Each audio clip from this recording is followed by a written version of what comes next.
Hello, I'm Louise Jordan. Welcome to this video series exploring Florence Nightingale through songwriting. This is the third in a series of 5 videos where I explore 5 themes relating to Florence Nightingale whilst sharing 5 aspects of my songwriting process, using songs that I've written about Florence as examples. I hope you'll enjoy this video if you're interested in finding out about Florence Nightingale, and also if you're interested in writing songs, or perhaps both.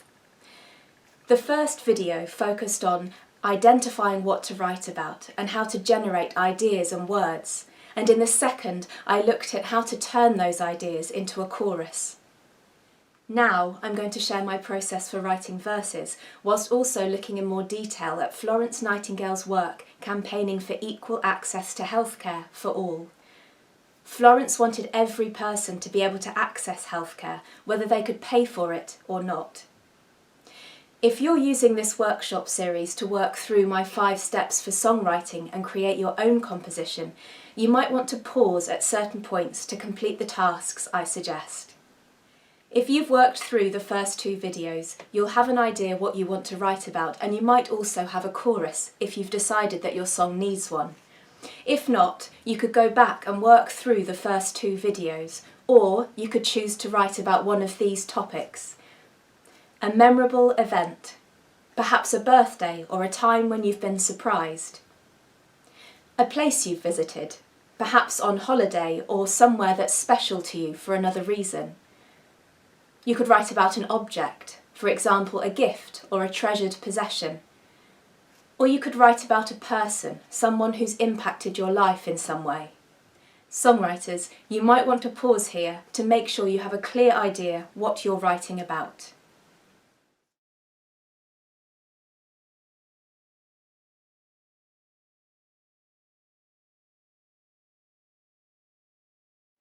I like listening to and writing songs that tell stories. I've already admitted to being a history geek, and one of my favourite things is to visit museums. I was inspired to write a song after seeing a piece of old material on display at the Somme 1916 Museum in Albert, France. The material was very ragged, and I was intrigued to find out why it was on display amongst all the other First World War artefacts.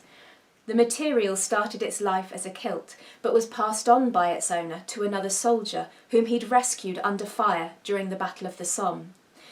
The former owner had no wife or children to pass it on to, but the new owner handed it down through his family, and it eventually became a tablecloth and then a rug before it was passed on to the museum.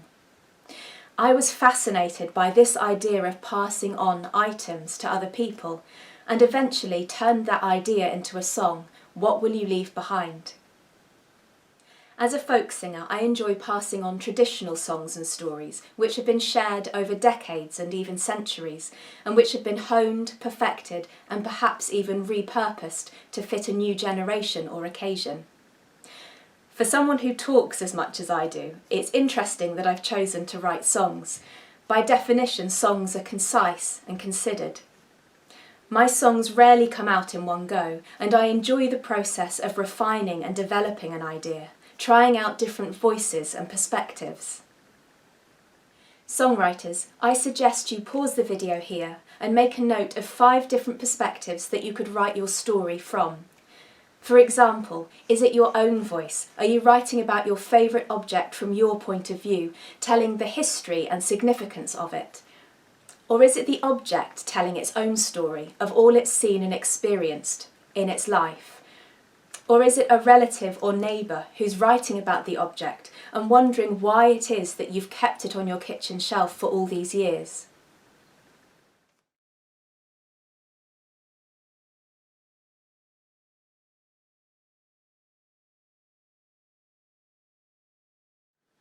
It's often said that Florence Nightingale established nursing as a career.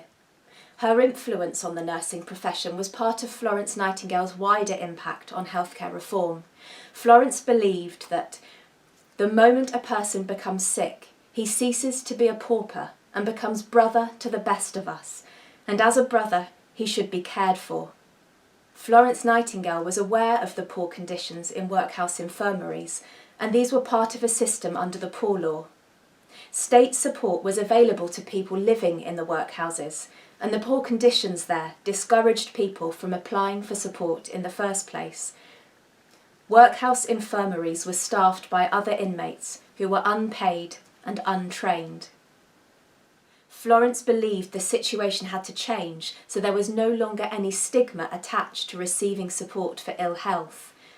She believed that nurses should be trained and then sent in teams into hospitals and institutions to improve the healthcare system.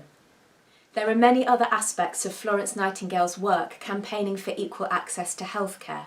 For example, the reform of the Army Medical Department. Florence's part in the campaign to repeal the Contagious Diseases Acts, which required women suspected of prostitution to be inspected and forcibly detained. The establishment of the collection of uniform hospital statistics, and educating the public on maintaining good health, helping people to look after themselves and others.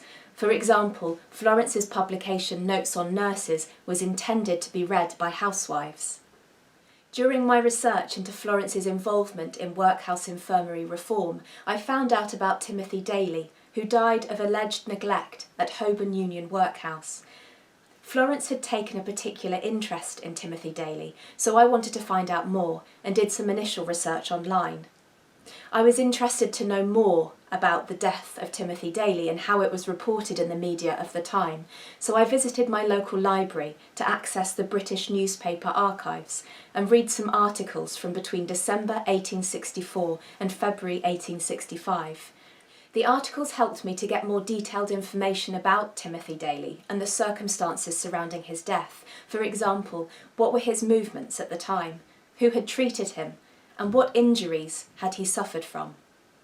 Piecing through the story, I decided on my angle. When reading through the different newspapers, there was a lot of reference to the court case about the alleged neglect of Timothy Daly and who was responsible. There were a number of people and roles referred to in the text, so I had to work through it all to decide which was most relevant and which would help to carry the narrative of the story. I had the idea of a song like Who Killed Cock Robin in mind, and I decided to write from the perspective of a journalist who was sifting through the available evidence and looking for the story.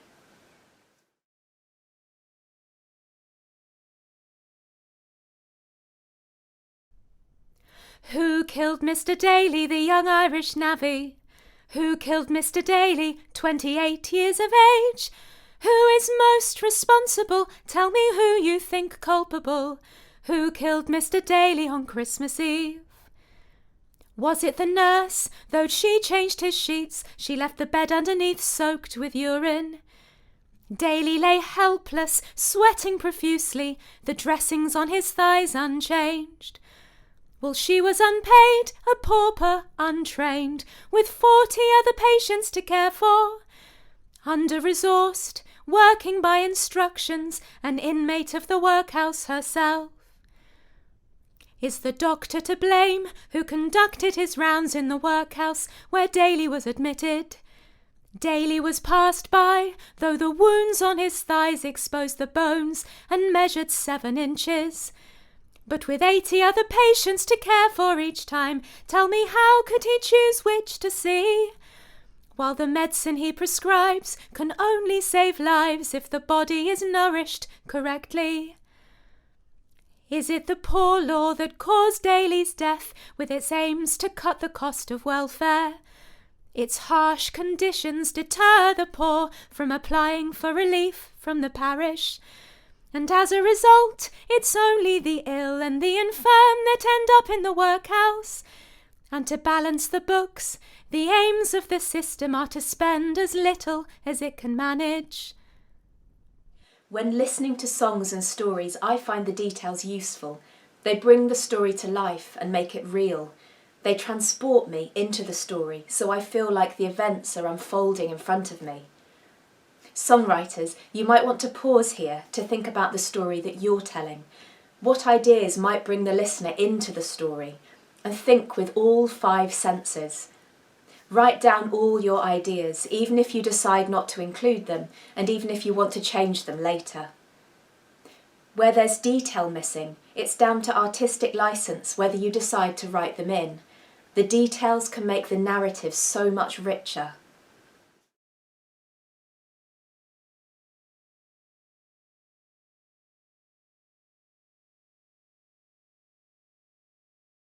Including details can also communicate wider meanings and enhance emotional response. For example, Timothy Daly died on Christmas Eve, and adding that fact into the song adds context to an already tragic situation. I didn't want to distract from the story by forcing the song to rhyme. I wanted it to come across as a train of thought, as if the journalist was thinking out loud whilst making notes and researching Timothy Daly's court case. There are some rhyming words at the end of lines and within some of the lines themselves. However, I didn't want to create a rigid rhyming pattern that I had to stick to throughout. For example, the dressings on his thighs unchanged, while she was unpaid, a pauper untrained. The last words of these two lines rhyme. Daly was passed by, though the wounds on his thighs. By and thighs rhyme. Another example of a song without a rhyme scheme is Cypress Trees. I found out that Florence Nightingale received a photograph of cypress trees from her sister's stepson.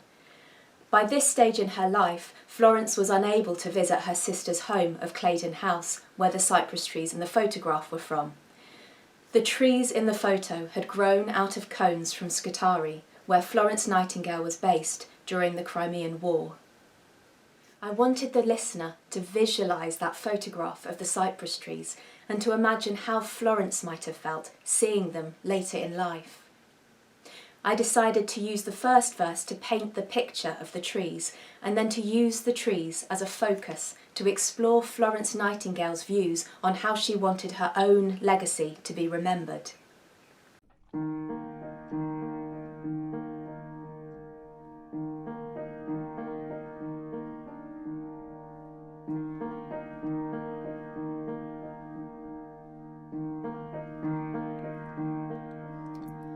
The cypress trees at Claydon move with the morning breeze.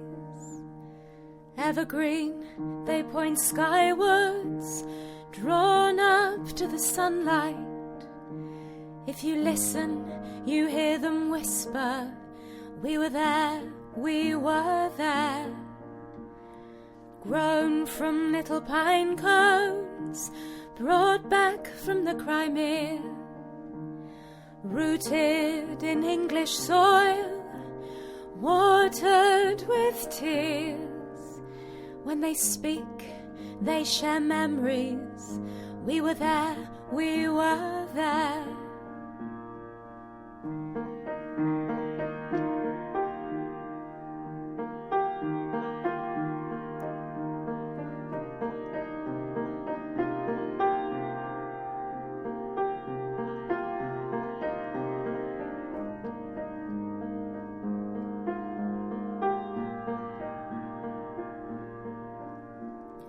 We brought nothing into the world, and with us take nothing out.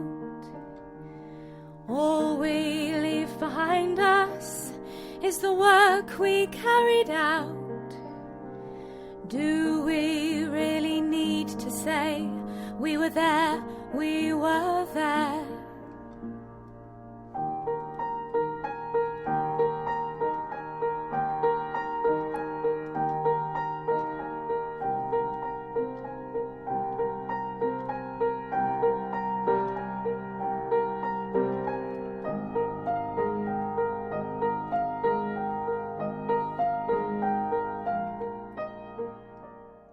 I'm interested in your thoughts.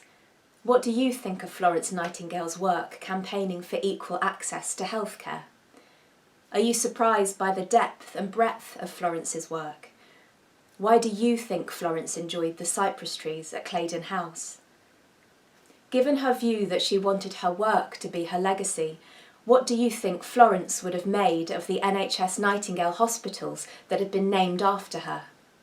In the next video, I'll share some thoughts on writing a melody for lyrics, and I'll explore Florence Nightingale's views on gender.